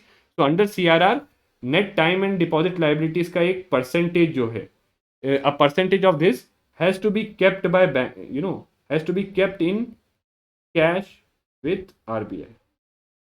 तो कैश के फॉर्म में उतना जो है बैंक्स को, कमर्शियल बैंक्स को आरबीआई के पास रखना होगा। तो मान लो कोई बैंक ए है, अगर उसके पास 100 जो है रुपीज का डिपॉजिट है टोटल टाइम एंड डिमांड का, सो अभी आज की डेट में 3.25% है आपका सीआरआर। तो 3.25 rupees in form of cash उसको जो है आरबीआई के पास डिपॉजिट करके रखना पड़ेगा, ठीक है। और एसएलआर का मतलब क्या है कि अब परसेंटेज ऑफ जो है उनको रिजर्व रखना है, नेट टाइम और डिमांड लायबिलिटीज का एक परसेंटेज उनको रिजर्व रखना है। और किस फॉर्म में रिजर्व रखना है, this could be in form of cash, this could be in form of government securities, this could be in any other form, ठीक है, एनी अदर लिक्विड एसेट के फॉर्म, ठीक है। सो स्टैट्यूटरी, इसको हम बोलते हैं एसएलआर को स्टैट्यूटरी लिक्विडिटी रेशो, ठीक है। सो ये रिजर्व रेशो हो गए हमारे दो, ठीक है। आई होप दिस इज क्लियर। तो और एसएलआर के कारण ही, क्योंकि एसएलआर में बोला है कि गवर्नमेंट सिक्योरिटीज के फॉर्म में भी बैंक्स जो है अपने रिजर्व रख सकते हैं, और कमर्शियल बैंक्स प्रिफर करते हैं अपने जो है रिजर्व्स को एसएलआर में गवर्नमेंट सिक्योरिटीज के फॉर्म में रखना, क्योंकि उस पर उनको अच्छा खासा रिटर्न मिल जाता है, ठीक है। सीआरआर के केस में कोई रिटर्न नहीं मिलता, ठीक है, कोई इंटरेस्ट नहीं मिलता सीआरआर के केस में बैंक्स को जो कैश के फॉर्म में पैसा आरबीआई के साथ रखा है। एसएलआर के केस में सिक्योरिटीज का जो है रिटर्न उनको मिलता है, ठीक है। आई hope this is clear, okay. और अगर अब आपसे एक क्वेश्चन है कि अगर मनी सप्लाई इंक्रीज करना हो तो सीआरआर और एसएलआर को क्या करेंगे, बढ़ाएंगे या घटाएंगे, ठीक है। This is the question for you. Now moving on, now let's move on to liquidity adjustment facility. Liquidity, I hope आप अंडरस्टैंड कर गए हो इस कॉन्सेप्ट को कि शॉर्ट टर्म जो है लाइबिलिटीज को मीट करने के लिए कैश की रिक्वायरमेंट या मनी की रिक्वायरमेंट होती है। तो इस चीज के लिए ये विंडो लिक्विडिटी एडजस्टमेंट फैसिलिटी या लिक्विडिटी एडजस्टमेंट विंडो है, जो आरबीआई का एक स्पेशल यू कुड से is a set of operations, right. ये आरबीआई के सेट ऑफ ऑपरेशन है जिससे आरबीआई लिक्विडिटी या तो इंजेक्ट करती है या एब्जॉर्ब करती है फ्रॉम बैंकिंग सिस्टम, ठीक है। और क्यों, क्योंकि हो सकता है बैंकिंग सिस्टम में कभी लिक्विडिटी की ज़्यादा जरूरत हो, कभी लिक्विडिटी की कम जरूरत हो, ठीक है। और इसमें क्या क्या चीज़ें आ जाती हैं, इसमें जो है आपके वही ओएमओ के overnight as well as term repos, ठीक है। ओवरनाइट मतलब शॉर्ट टर्म, ठीक है। टर्म रेपोज मतलब 7 दिन 14 दिन, आपका हो गया 1 साल और 3 साल वाला, ठीक है। Term repos and reverse repos होते हैं। और फिक्स्ड और वेरिएबल रेट्स, तो देखो ये जो रेपो जो है, ये रेपो ऑपरेशंस किस रेट ऑफ इंटरेस्ट पे किए जा रहे हैं, ठीक है, या किस रेट ऑफ इंटरेस्ट पे गवर्नमेंट सिक्योरिटी को डिस्काउंट किया जा रहा है, तो वो फिक्स्ड भी हो सकता है, वो रेट ऑफ इंटरेस्ट वेरिएबल भी हो सकता है। तो फिक्स्ड और वेरिएबल रेट्स, ठीक है। और एसडीएफ और एमएसएफ भी इसमें इंक्लूडेड है। इन दोनों को आगे हम देखेंगे क्या है, ठीक है। तो बेसिकली इसका एक कॉरिडोर है, मतलब इसमें एक सेट ऑफ रेट्स है, और जो सबसे ऊपर वाला रेट है, राइट, वो है हमारा has a marginal standing facility rate as upper bound, ठीक है। तो ये जो एलएफ कॉरिडोर है उसमें एमएसएफ, यानी ये जो है अपर रेट है जिसपे मनी बोरो किया जा सकता है, मनी कैन बी बोरोड। और लोअर रेट जो है एसडीएफ है, लोअर बाउंड पे, जिसपे मनी जो है एसडीएफ, इस रेट पे जो है, तो बेसिकली एमएसएफ रेट पे बैंक्स बोरो कर सकते हैं मनी आरबीआई से, और एसडीएफ रेट पे बैंक्स जो है लेंड कर सकते हैं मनी टू आरबीआई, ठीक है। एंड और जो है रेपो रेट यहाँ बीच में है, ठीक है, जो मेन पॉलिसी रेट हमारा रेपो रेट जो है मिडिल में, ठीक है। तो इससे पूरी लिक्विडिटी जो है इकोनॉमी की मैनेज करता है आरबीआई, ठीक है। नाउ वन बाय वन इनको देखते हैं डिटेल में। तो रेपो रेट तो ऑलरेडी मैंने बता ही दिया कि जो है जहाँ पे गवर्नमेंट सिक्योरिटीज को जो है आरबीआई बेसिकली क्या करता है, बैंक से बाय करता है और बैंक्स को उसके बदले पैसा देता है और वो सिक्योरिटी रीडिस्काउंट करके बाय करता है और एक टाइम पीरियड के बाद जो है बेचता है वो सिक्योरिटी, ठीक है। सो इससे जो है बेसिकली एक तरीके से व्हाट आरबीआई डज इज कि what RBI does in repo rate is government security के अगेंस्ट लेंडिंग करता है, is used to lend money to commercial banks. क्योंकि कमर्शियल बैंक जिसको मान लो पैसे की जरूरत है शॉर्ट टर्म, मतलब उसको एकदम से जरूरत पड़ गई, तो वो क्या कर सकता है, वो उसके पास अगर कोई गवर्नमेंट सिक्योरिटी है, वो अपनी गवर्नमेंट सिक्योरिटी लेके जो है क्या कर सकता है, आरबीआई के पास आ सकता है, आरबीआई को दे सकता है। गवर्नमेंट सिक्योरिटी कहेगा कि मेरे को 7 दिन के लिए इतने पैसे की जरूरत है, ये मेरी गवर्नमेंट सिक्योरिटी लो, मुझे पैसा दो, और 7 दिन बाद में वापस जो है इसको, इस गवर्नमेंट सिक्योरिटी को, मतलब अभी जैसे 100 रुपए की 106 रुपए की मैं ले लूंगा, तो रेपो रेट 6% हो गया, ठीक है, तो ले लूंगा, ठीक है, this is repo rate. Reverse repo इसी का उल्टा है, right. It is the interest rate at which RBI absorbs liquidity. यहाँ पे प्रोवाइड्स लिक्विडिटी, यहाँ पे एब्जॉर्ब करती है। तो एब्जॉर्ब कैसे करेगी रिवर्स रेपो में, बेसिकली कोई बैंक है जिसके पास एक्स्ट्रा पैसा है, कमर्शियल बैंक है, एक्स्ट्रा पैसा है, तो वो क्या कर सकता है, वो जाएगा आरबीआई के पास, उसको बोलेगा मेरे पास एक्स्ट्रा पैसा है, ये लो, आप मुझे अपनी एक सिक्योरिटी भेज दो, ये एक्स्ट्रा पैसा ले लो, राइट। एंड यहाँ पे गवर्नमेंट सिक्योरिटी हर जगह क्या हो रही है, लेंडिंग बोरोइंग में कोलेटरल की तरह यूज हो रही है, एक तरीके से एक कोलेटरल की तरह यूज हो रही है, याद रखना, ठीक है, against the collateral of eligible government securities, ठीक है। तो कोलेटरल की तरह यूज हो रही है। तो आरबीआई जो है will sell the government securities और मनी ले लेगा, और बाद में जो है आरबीआई जो है वापस परचेज करेगा एट हायर वो, और जिस रेट पे जिस रेट पे जो है, मतलब जो रेट ऑफ इंटरेस्ट बेसिकली जिस कमर्शियल बैंक ने जो है मनी लेंड किया उसको मिलेगा, वो यहाँ पे अपना रिवर्स रेपो हो जाएगा। बट यहाँ पे एक इंपॉर्टेंट पॉइंट ये है कि पहले रिवर्स रेपो जो था, that's why I told you SDF is important. तो बेसिकली जस्ट अ सेकेंड, तो पहले जो हमारा रिवर्स रेपो होता था, पहले हमारा जो रिवर्स रेपो होता था वो होता था लिक्विडिटी एडजस्टमेंट फैसिलिटी का फ्लोर रेट, जो नीचे यहाँ पे ना सबसे नीचे जो है हमारा रिवर्स, यहाँ पे एसडीएफ की जगह रिवर्स रेपो होता था, बट अब रिवर्स रेपो को रिप्लेस कर दिया है एसडीएफ से, ठीक है। So SDF has replaced reverse repo, ठीक है। एंड सो अब जो है रिवर्स रेपो एक तरीके से डॉर्मेंट हो गया, ठीक है। अब एसडीएफ क्या है वो भी पढ़ेंगे आगे। फिर एक हमारा है bank rate. So bank rate is also a dormant monetary policy tool, मतलब पहले बेसिकली रेपो रेट आने से पहले ये मेन मॉनेटरी पॉलिसी टूल होता था, बट अब इतना नहीं यूज होता, ठीक है। तो ये वो रेट है जिसपे आरबीआई जो है बाय या री डिस्काउंट करता है बिल्स ऑफ एक्सचेंज या अदर कमर्शियल पेपर। सी रेपो रेट और इसमें अंतर क्या हुआ, रेपो रेट में जो इसमें भी जो है बेसिकली बाय करके आरबीआई क्या करेगा, यहाँ पे लेंड करेगा मनी, यहाँ पे भी क्या करेगा आरबीआई, मनी की लेंडिंग करेगा। बट यहाँ पे मनी लेंडिंग करने के लिए क्या है, गवर्नमेंट सिक्योरिटी यूज करेगा। यहाँ पे मनी लेंडिंग करने के लिए क्या है, bills of exchange and other commercial papers, और जो एलिजिबल सिक्योरिटीज हैं उनको यूज करते हैं, ठीक है। सो पहले ये मेन पॉलिसी रेट था, बट अब ये जो है डॉर्मेंट और एक तरीके से पीनल रेट है। पीनल रेट मतलब जो बेसिकली अगर रिजर्व रिक्वायरमेंट में शॉर्टफॉल है, जो उनको एसएलआर ये रखने के लिए बोला गया, अगर वो नहीं रख पा रहे, तो बेसिकली फिर उनको एक हायर रेट पे आरबीआई से पैसा मिलेगा, ठीक है। उनको अगर जरूरत हो गई तो उनको एक हायर रेट पे आरबीआई से पैसा मिलेगा। तो it is a penal rate charge on banks for shortfall in meeting their reserve requirement, ठीक है। ये जो है published under section 49 of RBI act, ठीक है। And this has been aligned with जो एमएसएफ रेट, और ये जो है अलाइन कर दिया गया है। एमएसएफ रेट में जो चेंज होता है वो ऑटोमेटिकली इसमें हो जाता है, ठीक है। नाउ स्टैंडिंग डिपॉजिट फैसिलिटी क्या है, बेसिकली ये वो रेट है, ये स्टैंडिंग डिपॉजिट फैसिलिटी रेट, ये वो रेट है जिस रेट पे कमर्शियल बैंक्स के पास अगर एक्स्ट्रा पैसा है तो वो अपना एक्स्ट्रा पैसा जो है बेसिकली आरबीआई के पास, आरबीआई को लेंड कर सकते हैं, right, to get some interest, ठीक है, for on an overnight basis. और यहाँ पे सबसे बड़ी बात, इट इज अनकोलेटरलाइज्ड, यानी यहाँ पे गवर्नमेंट सिक्योरिटी या किसी और कोलेटरल की जरूरत नहीं है। तो the rate at which RBI accepts deposits on overnight basis from all LAF, जो liquidity adjustment facility के जो सारे participants थे उन सब से, ठीक है। And the SDF is also financial stability tool in addition to its role in liquidity. तो दोनों का जो है फाइनेंशियल स्टेबिलिटी भी लाता है और लिक्विडिटी मैनेजमेंट में भी जो है रोल प्ले करता है, ठीक है। And it is 25 basis point below policy rate, ठीक है। And it was introduced in April 2020, ठीक है। And it has replaced fixed reverse repo rate as floor of LF corridor. MSF क्या हो गया कि ये भी जो है वही बैंक रेट की तरह एक पीनल रेट है at which banks can borrow for on an overnight basis from reserve bank, ठीक है। सो मान लो ऐसा हुआ कि जो कोई कमर्शियल बैंक है उसको जो रिजर्व रिक्वायरमेंट रखनी थी वो नहीं रख पाया, ठीक है, और उसकी सारी सिक्योरिटीज खत्म हो गई। अब उसके पास कोई सिक्योरिटी नहीं है, अब उसके पास वो एसएलआर वाली ही सिक्योरिटीज बची हैं जो उसने रिजर्व के लिए रख रखी थी।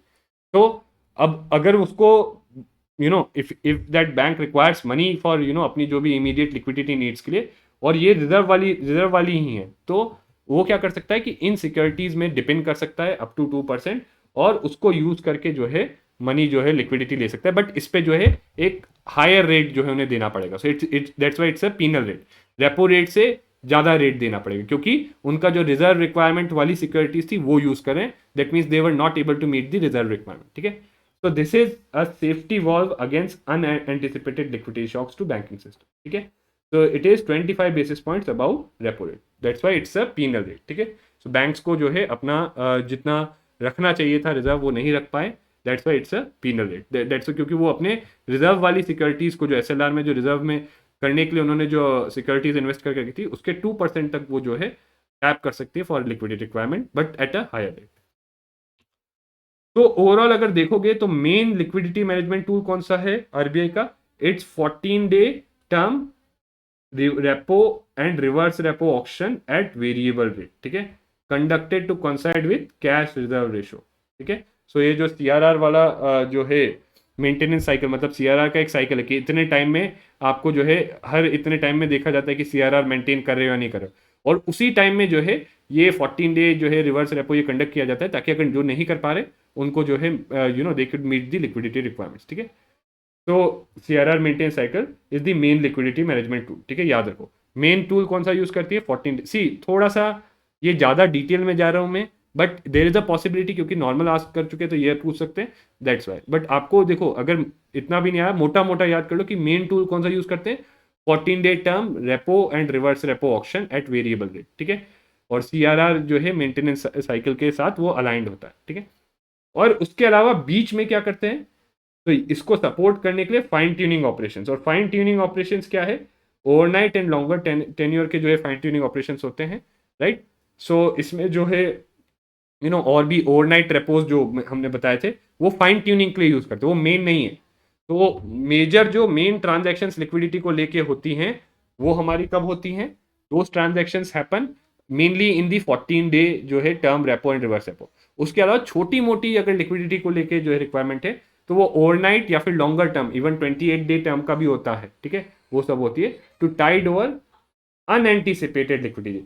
ये रेगुलर लिक्विडिटी चेंजेस को हैंडल करने के लिए है और ये अनएंटिसिपेटेड उसको, ठीक है। एंड इसके अलावा अब आते हैं हम अपने उस पर types of monetary policy. See देखो यहाँ पे मैंने सारा बताया है। Exercise that I want you to do is कि अगर ये एक्सरसाइज प्लीज आप करना और ये आपके लिए क्वेश्चन है। See repo rate, reverse repo,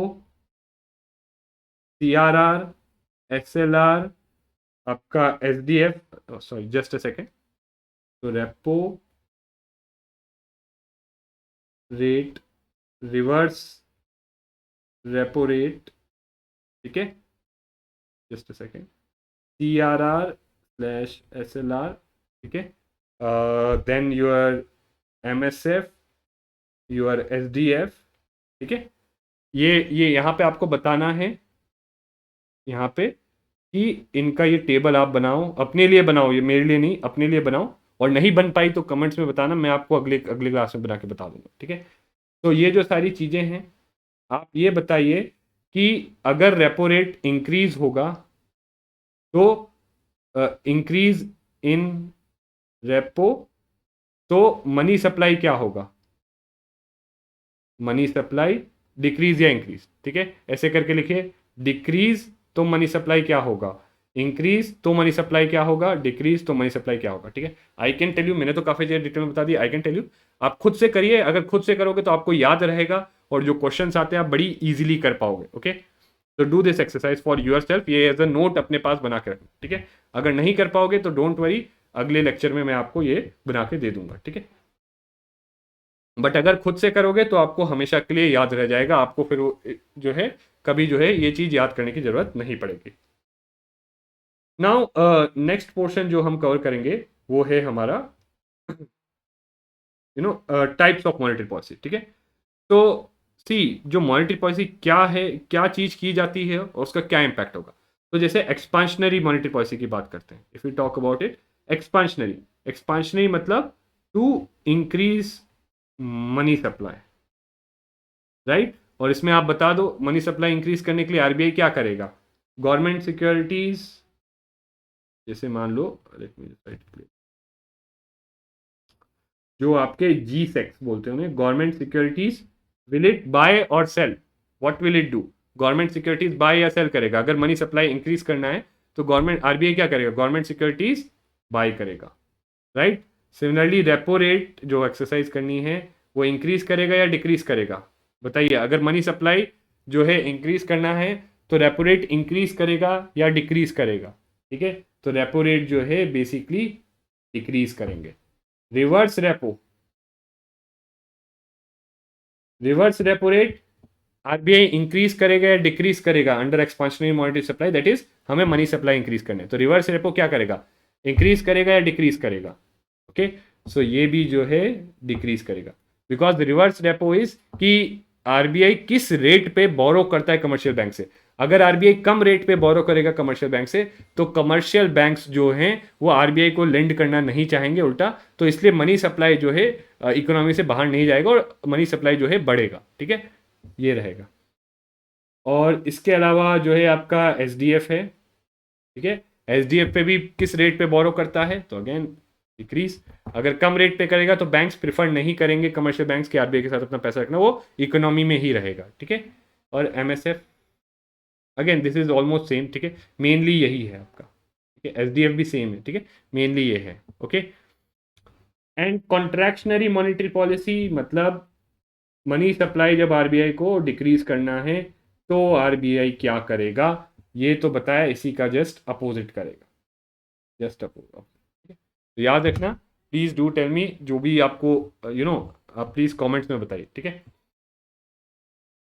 तो यहाँ पे पूछा है क्वेश्चन आपसे, if RBI adopt decides to adopt an expansionist monetary policy, यानी मनी सप्लाई आरबीआई को इंक्रीज करना है, तो वो क्या नहीं करेगा, यानी ऐसी क्या चीज है जो वो कॉन्ट्रैक्शनरी मॉनेटरी पॉलिसी के लिए करेगा, ठीक है। मैंने सब बता ही दिया है, बैंक रेट, रेपो रेट सारा बता दिया है। आंसर करो, कमेंट्स में बताओ इसका आंसर, ठीक है, कमेंट्स में बताओ आंसर। प्लस देखो खुद के लिए एक्सरसाइज करो कि भाई उसका रीजन भी लिखो, ये अगर बता के साथ में रीजन लिखोगे, ट्रस्ट मी आपको इतना पक्का याद हो जाएगा ये क्वेश्चन, एक चीज की टेंशन आपकी खत्म, ठीक है। नेक्स्ट हम बात करते हैं मॉनेटरी पॉलिसी ट्रांसमिशन के बारे में। तो देखो बेसिकली हमने क्या बोला कि कुछ मॉनेटरी पॉलिसी टूल्स है आरबीआई के पास जिनको कम ज़्यादा कर सकता है आरबीआई और उससे मनी सप्लाई पे इम्पैक्ट होता है, ठीक है। और एक मेजर वे जिससे ये मॉनेटरी पॉलिसी टूल्स को चेंज करने से मनी सप्लाई पे इम्पैक्ट होता है वो होता है, एक मेजर चैनल है इंटरेस्ट रेट, क्योंकि आरबीआई चेंज करता है तो उससे बैंक के लेंडिंग और सेविंग के इंटरेस्ट रेट चेंज होते हैं। बट अब ये देखा गया कि कितना इफेक्टिवली चेंज होते हैं, राइट, कि कितने इफेक्टिवली जो आरबीआई ने चेंज किया है अपने टूल्स में उससे कितना जो है, कितना चेंज वो जो है और कितनी जल्दी वो चेंज जो है ट्रांसमिट होता है in the interest rates of the bank, ठीक है। सो और उससे अल्टीमेटली इंपैक्ट पड़ता है इन्फ्लेशन और ग्रोथ पे, ठीक है। सो इसमें जो है बेसिकली कुछ तरीके हैं, जो एक मेजर इशू यही था जो इकोनॉमी में देखा गया था कि आरबीआई चेंज कर रहा है बट बैंक्स अपने रेट्स चेंज नहीं कर रहे। सो मॉनेटरी पॉलिसी ट्रांसमिशन में प्रॉब्लम थी, इसीलिए जो बैंक्स के इंटरेस्ट रेट है कमर्शियल बैंक्स के उनको बेंचमार्क करने के लिए नए नए चीजें लाई गई, ठीक है। सबसे पहले प्राइम लेंडिंग रेट था, ठीक है, जिसमें यह था कि बैंक अपने बेस्ट कस्टमर, जो क्रेडिट वर्दी कस्टमर है बेस्ट, उसको कितने मिनिमम रेट पे लेंड कर सकता है, वो प्राइम लेंडिंग रेट हो गया। और कहा था कि इससे नीचे किसी को लेंड नहीं किया जाएगा, ठीक है, इससे ऊपर ही किया जाएगा। फिर आया बेस रेट, कि एक फिक्स रेट बताओ आप जिससे नीचे आप किसी को भी नहीं लेंड करोगे। हर बैंक अपना डिटरमाइन करता था।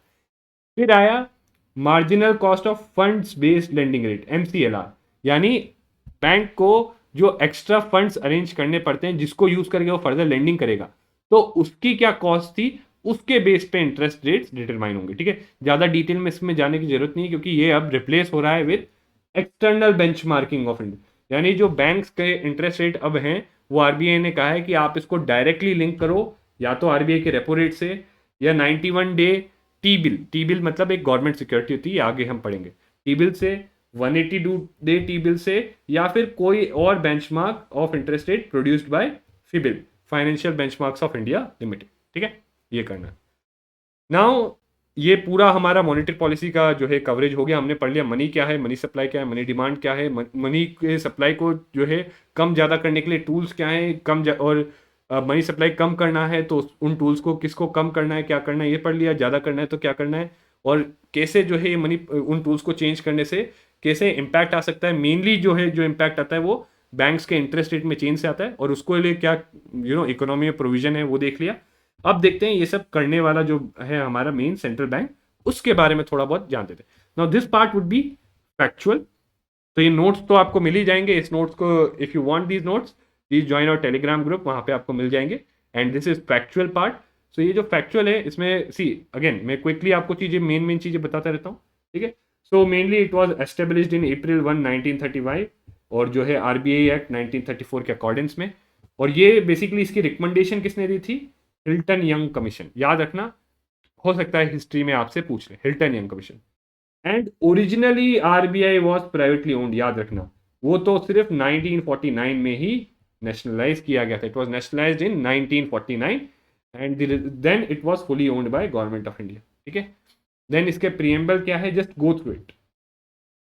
ठीक है, just go through it, right, to regulate issues of bank notes, keeping reserve, right. So ये जो चीजें हैं जस्ट गो थ्रू इट। ठीक है, गो थ्रू इसलिए करो कि हो सकता है कभी कभार आपको जो है यूपीएससी एमसीक्यू में एक स्टेटमेंट बना के दे दे कि क्या ऑब्जेक्टिव है, और थोड़ा सा डाइसी स्टेटमेंट लगे, maybe it could pick up something from here. ठीक है, एंड इसको जो है गवर्न कौन करता है, रिजर्व बैंक को एक सेंट्रल बोर्ड ऑफ डायरेक्टर्स और आरबीआई गवर्नर। ठीक है, mainly RBI governor, but RBI governor अकेले नहीं करता, एक सेंट्रल बोर्ड ऑफ डायरेक्टर्स होता है एंड मेनली आरबीआई गवर्नर करता है, बट एक सेंट्रल बोर्ड ऑफ डायरेक्टर्स भी है जो ओवरऑल ब्रॉड चीजें देखता है। ठीक है, एंड ये बोर्ड को अपॉइंट कैसे किया जाता है, bye government of India keeping in view with RBI act. ठीक है, अपॉइंटेड या नॉमिनेटेड होते हैं 4 साल के इसमें।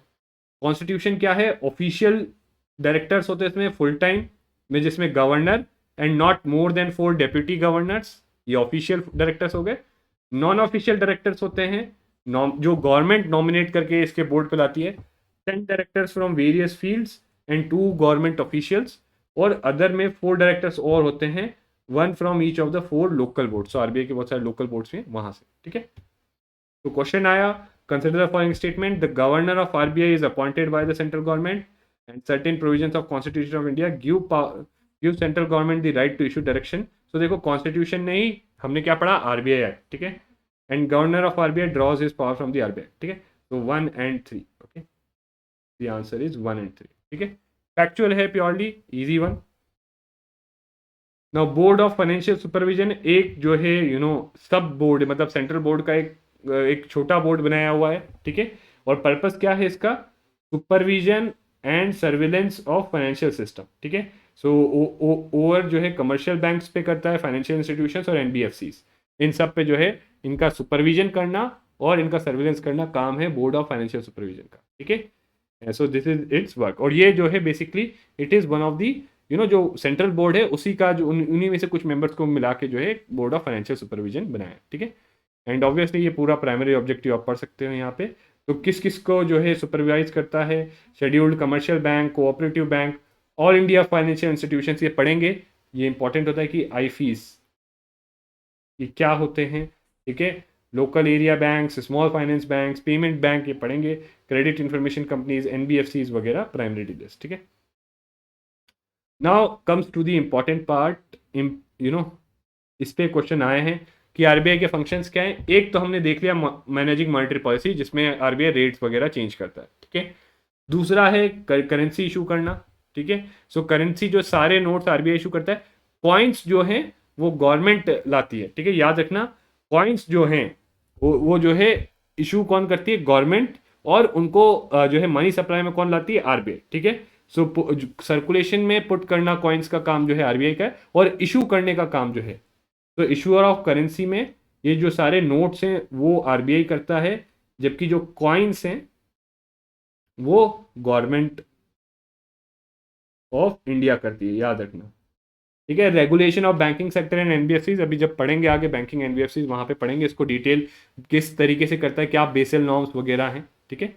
Now this one is important, banker and debt manager to the government, ठीक है। अब banker to the government, reserve bank जो है, जो भी सारा जैसे हमारा एक बैंकर होता है, हमारा बैंक है, हम अपना सारा पैसा जो मिलता है वो बैंक में रखते हैं, बैंक को यूज करके हम ट्रांजेक्शन्स करते हैं, वैसे ही गवर्नमेंट के लिए भी गवर्नमेंट का पैसा रखना, गवर्नमेंट की ट्रांजैक्शंस करवाना, मतलब एक बैंक से दूसरे बैंक में पैसा डालना, ये सारा काम जो है जो बैंक गवर्नमेंट का मनी मैनेज करने का वो आरबीआई करता है, ठीक है।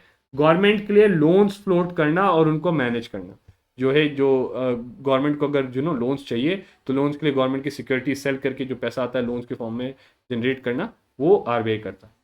Provide ways and means advances, ठीक है। तो लोन्स मतलब दूसरों से लेना, एक तो ये हो गया, दूसरा वेज एंड मीन्स एडवांसेस यानी short term interest bearing advance, तो गवर्नमेंट को short term interest bearing loan देना और टेम्पररी मिसमैच, तो शॉर्ट टर्म लोन देना का काम भी जो है आरबीआई करता है टू दी गवर्नमेंट, ठीक है। It is a portfolio manager, तो पोर्टफोलियो मैनेजर मतलब जो गवर्नमेंट की वेल्थ है, पैसा है गवर्नमेंट के पास, उसको इन्वेस्ट करना, कहाँ पे इन्वेस्ट किया जा सकता है, किस तरीके से रखा जा सकता है, सो दैट मैक्सिमम बेनिफिट मिले। And adviser to the government, you know, जब मॉनेटरी पॉलिसी और बैंकिंग रिलेटेड मैटर्स में एडवाइजर है गवर्नमेंट का, ठीक है। एंड ऑल्सो सेंट्रल गवर्नमेंट के ऊपर रिक्वायरमेंट है to maintain minimum cash balance with RBI, this is also requirement. So as government, you know, as a banker to RBI, या government जब बैंकिंग कर रही है आरबीआई के साथ, तो उनकी रिक्वायरमेंट ये भी है, ठीक है। अगला another important aspect, that government का तो बैंकर है बट बैंक्स का भी बैंकर, और इसीलिए जैसे हम लोगों का खाता रहता है बैंक्स में, बैंक्स का खाता रहता है आरबीआई में इन इट्स ई कुबेर, ये याद रखना इंपॉर्टेंट। ई कुबेर, जैसे हर बैंक में खाता रहता है, उनका सिस्टम होता है, यू नो, जो है आजकल आपने देखा होगा जो भी सीबीएस सिस्टम होता है, इसी तरीके से यहाँ पे जो है बैंक्स, इंडिविजुअल बैंक्स का करंट अकाउंट होता है आरबीआई के साथ इन देयर ई कुबेर, ठीक है, ई कुबेर। और ये करंट अकाउंट का पर्पस क्या है, इसमें जो है यू नो सारा जो है सेंट्रलाइज्ड और डिसेंट्रलाइज्ड पेमेंट सिस्टम जो है, इंटरबैंक ट्रांजैक्शन जो होते हैं सब कुछ सेटल होती हैं, बाइंग सेलिंग फॉरेन करेंसीज करनी हो बैंक को, वो यहाँ से करते हैं, ठीक है। Clearing money market transaction between two banks, ठीक है, और भी जो उनकी चेक्स वगैरह इसकी ट्रांजैक्शन होती है वो क्लियर करना, ठीक है, सेटलमेंट फंक्शंस। साथ में as a banker to bank obviously short term loans जो हमने अभी पढ़ा है, short term loans and advances भी देता है बैंक्स को, राइट, फॉर स्पेसिफिक पर्पस। और it is also a lender of last resort, ठीक है, बैंक्स के लिए लेंडर ऑफ लास्ट रिजॉर्ट है, यानी जब बैंक्स को, सी बैंक्स आर सॉल्वेंट, सॉल्वेंट मतलब जो भी उनकी लाइबिलिटीज है वो मीट कर सकते हैं, उनके पास उतना पैसा है, बट इमीडिएट में उनके पास कैश नहीं है, तो टेम्परेरी लिक्विडिटी प्रॉब्लम्स है, तो मतलब हो सकता है उनके पास पैसा है, शायद से गवर्नमेंट सिक्योरिटीज की फॉर्म में है, जो अभी बेच के वो इमीडिएट जो रिक्वायरमेंट है लिक्विडिटी की वो मीट नहीं कर पा रहे, तो शॉर्ट टर्म में अगर उनको कहीं से नहीं मिल रहा तो वो आरबीआई से जो है पैसा, आरबीआई जो उनको क्रेडिट दे देगा short, this is what is known as lender of last resort for banks, ठीक है। फॉरेन एक्सचेंज मैनेज करता है अंडर फेमा, ठीक है, regulation and supervision of payment and settlement system, ठीक है, और developmental role like financial inclusion वगैरह करना, ये सब जो काम जो है आरबीआई करता है। Now let's do a question, तो in central banks function as lender of last resort usually refers to which of the following, lending to trade and industry bodies, नहीं, किसको, दूसरे बैंक्स को लेंड करता है, right. Providing liquidity to banks having temporary crisis, yes. Lending to government to finance, नहीं, ये you know this is not there, okay, ये role नहीं होता, तो the answer is B only, ठीक है। As a lender of last resort क्या banker to banks में रोल होता है, ठीक है। तो I hope this is clear. तो विद दिस हमने एक बहुत important portion monetary policy cover किया है, नेक्स्ट हमारा जो है बैंकिंग होगा, तो बैंकिंग कवर करेंगे, बैंकिंग, उसके बाद अदर फाइनेंशियल इंस्टीट्यूशंस और फाइनेंशियल सेक्टर कवर करेंगे। So with this, see you again in the next lecture.